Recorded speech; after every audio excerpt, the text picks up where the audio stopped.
3 dead and 7 injured after an explosion at a container board mill in DeRidder, Louisiana. I'm Ashley DeVriend. The latest information investigators are giving us at the scene. Interstate 10 is back open after a crash involving 18-wheelers shut it down. I'm Ashley DeVriend. Coming up in a live report, I'll tell you why it affects more than just drivers. Tonight, 3 local links to the college football championship game and why a former coach says they helped put Southeast Texas on the map. I'm Ashley DeVriend with a live report. Floodwaters are destroying the town of Deweyville. Take a look behind me here. This is the Newton County Sub-Courthouse. Waters here 8 feet deep. This is what's left after a tornado ripped through the Odom family's home on Saturday morning. What they have found: his boat, his truck, but still no sign of the missing man. Strong winds and on and off showers here at Rollover Pass at Bolivar Peninsula. But locals here tell us they're used to this weather. The only thing they're concerned with is water taking over Highway 87. Good evening, Tiffany and Greg. Lamar police began sending these alerts in April. This tree pinned down a 29-year-old man while he was sleeping. Water and debris here on Highway 87 as Gulf waters approach the road. Rogers Park is just one of 40 polling places in Jefferson County. Several candidates here and their supporters talking to voters right before they head inside. Usually this part of the shelter is loud, full of barking dogs waiting to be adopted. Now, silence. All that's left behind is the rubble. Greg and Tiffany, Louisiana State Police have not determined the exact cause, but here's what we do know. A 25-foot tall tank exploded earlier today at about 11:10 in the pulp mill section of this mill, and as you can see behind me, there is still a small police presence right at the front gates of this mill, and again, that is off of Highway 190 West. Jasmine, he's recovering tonight at Herman Memorial Hospital in Houston with non-life-threatening injuries. Houston police tell us he was struck in the face by either bullet fragments or debris, and he began losing consciousness when he was trying to get help. I spoke with his colleagues here at the sub-courthouse in Port Arthur. They say they're very concerned for their co-worker, and the commissioner, Michael Senegal, tells us employees here operate more like a family, and their deepest concerns go out to Gillum tonight as he recovers. That's right, Greg and Tiffany. There are Alabama and Clemson fans here at Buffalo Wild Wings tonight, but they all say that their eyes are on those 2 local athletes playing for Alabama. Now, Tony Brown graduated from Ozan High School. He started tonight. Good evening, Southeast Texas. I'm Ashley DeVriend. Thank you for joining us. Tonight, Port Arthur police officers are searching for a woman accused of striking a police officer with her vehicle and fleeing the scene. Police say 37-year-old Patrice Young may have been involved in a theft at Walmart in Bridge City. Tonight, a home is destroyed after it was engulfed in flames just hours into the new year. Beaumont Fire Department responded to the 1300 block of Fulton Avenue, where flames engulfed a red-tagged home, and the fire spread to another house also marked for demolition next door. Crews controlled the fire within 45 minutes. No one was inside either of the houses at the time. Investigators say the house may have been deliberately set on fire. The Oilers football registration continues until June 30th.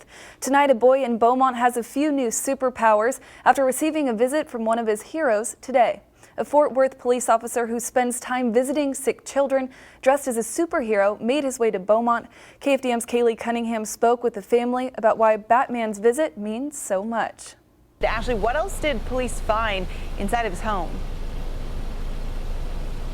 Greg, Tiffany, police seized stolen items ranging from watches to TVs. Thousands of dollars worth of stolen property, all found right here inside his apartment. I'm innocent until proven guilty, and that's all I got to say. Stop taking my picture. Beaumont police are escorting Johnny Martin out of the police station. His next stop, the Jefferson County Jail.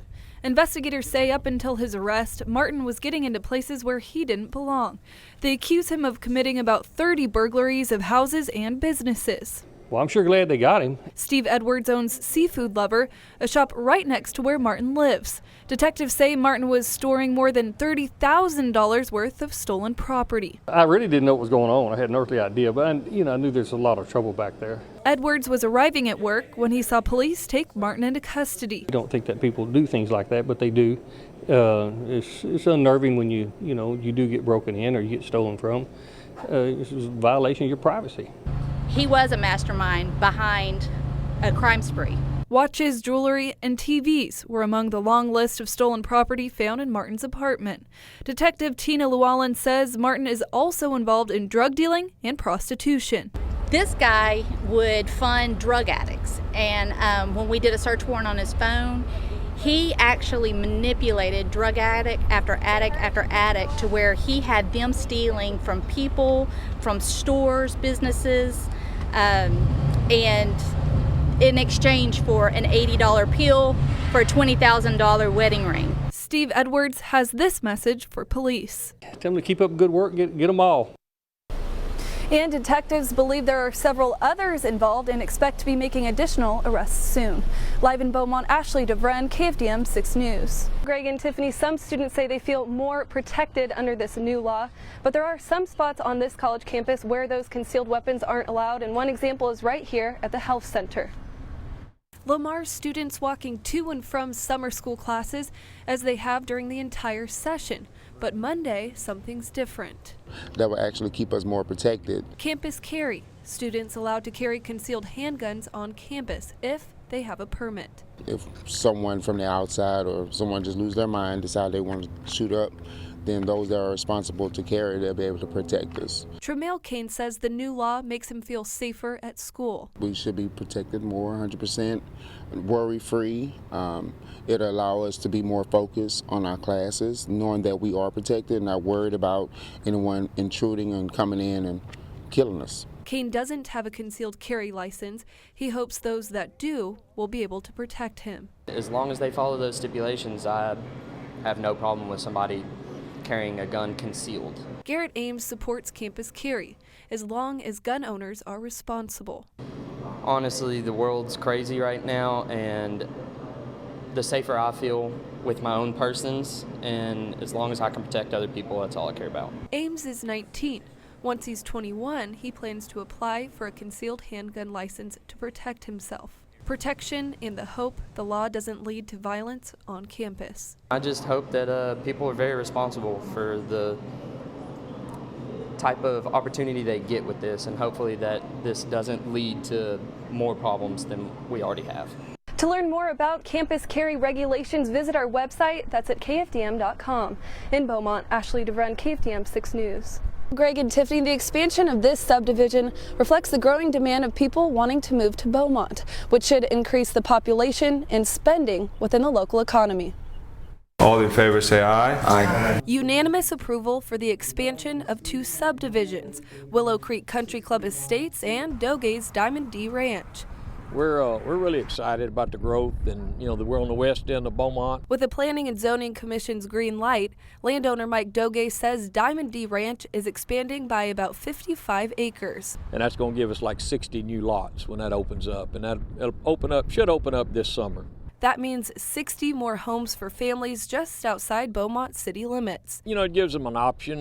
Most of the movement in Beaumont has been north over the last 10 or 15 years, going into Lumberton. Now families can buy lots here, just west of Beaumont. And Willow Creek Country Club Estates approved to expand by 16 lots. Demand is up for people wanting to live in Beaumont, and so this is a reaction to that. Christopher Boone is the Director of Planning and Community Development. Boone says there has been an increase in builders and developers seeking approval from the city to build more homes. It's going to be increase in population, increase in revenue, people shopping at our stores, people eating in our restaurants. But again, anytime the population goes up, it's a good thing. Good for the city and for the local economy. Things are fixing to happen out here. It's really, with the more rooftops we have, the more things we'll get out here.